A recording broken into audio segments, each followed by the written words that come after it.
সংযুক্ত আরব আমিরাতের দুবাইয়ের আল আবির ফ্রুটস অ্যান্ড ভেজিটেবল মার্কেটে রয়েছে বাঙালি ব্যবসায়ীদের একচ্ছত্র পদচারণা। কঠোর পরিশ্রম ও অধ্যবসায়ের মাধ্যমে আমিরাতের এই বিশাল কর্মক্ষেত্রটি এখন অধিকাংশই বাংলাদেশি ব্যবসায়ীদের দখলে। সেখানে রয়েছে প্রায় 5,000 বাংলাদেশি মালিকানাধীন প্রতিষ্ঠান। মার্কেটটিতে বিভিন্ন পেশায় কর্মরত আছেন প্রায় 30,000 বাংলাদেশি। এমনই একজন রেমিটেন্স যোদ্ধা চট্টগ্রামের ছেলে কাজী মোহাম্মদ ওসমানকে নিয়ে আমাদের দুবাই প্রতিনিধি শেখ ফয়সাল সিদ্দিকী ববির প্রতিবেদন। চট্টগ্রামের ছেলে কাজী মোহাম্মদ ওসমান 1982 সালে ভাগ্য পরিবর্তনের আশায় পাড়ি জমান সংযুক্ত আরব আমিরাতে।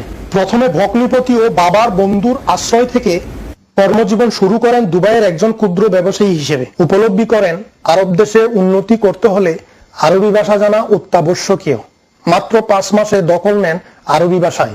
এরপর দুবাই হামেরি এলাকায় শুরু করেন অংশীদারি ব্যবসা।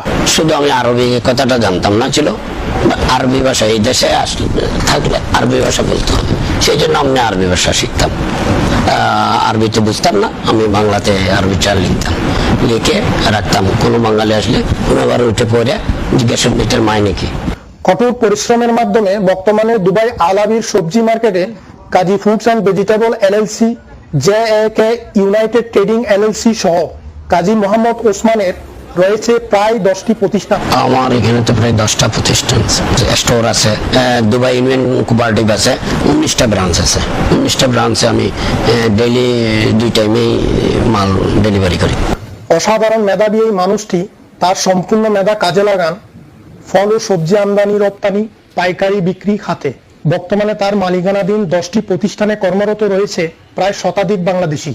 তার অধীনে কাজ করতে পেরে কর্মচারীরা সন্তোষ প্রকাশ করেন। আমি এখানে 2 বছর ধরে আছি, এই সব কিছু মালিক বরাবর দিয়ে দেয়, টাইম মতো দিয়ে দেয়। এখানে 12 বছর ধরে কাজ করতেছি। আমাদের আরব বাংলাদেশি, আমরা এখন এখানে 20-30 জন মতো কর্মচারী আছি। আমরা সবজি আমদানি রপ্তানিকারক কাজী মোহাম্মদ ওসমান দুবাই আল আবির সবজি মার্কেটে একজন প্রথম শ্রেণীর ব্যবসায়ী হিসেবে পরিচিত।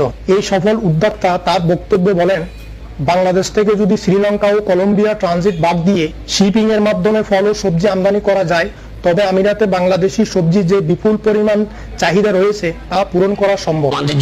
আমাদের দেশ থেকে যদি শিপিং ব্যবস্থাটা ডাইরেক্ট হয়, চিটাং টু দুবাই ডাইরেক্ট আসে, তাহলে সুবিধা হয়। 7 দিনের দিকে এদিকে আসে, তাহলে জিনিসগুলো ফ্রেশ থাকে।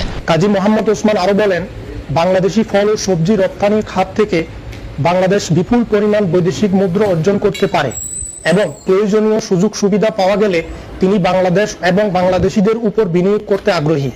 শেখ ফয়সাল সিদ্দিকী ববি, দুবাই, সংযুক্ত আরব আমিরাত।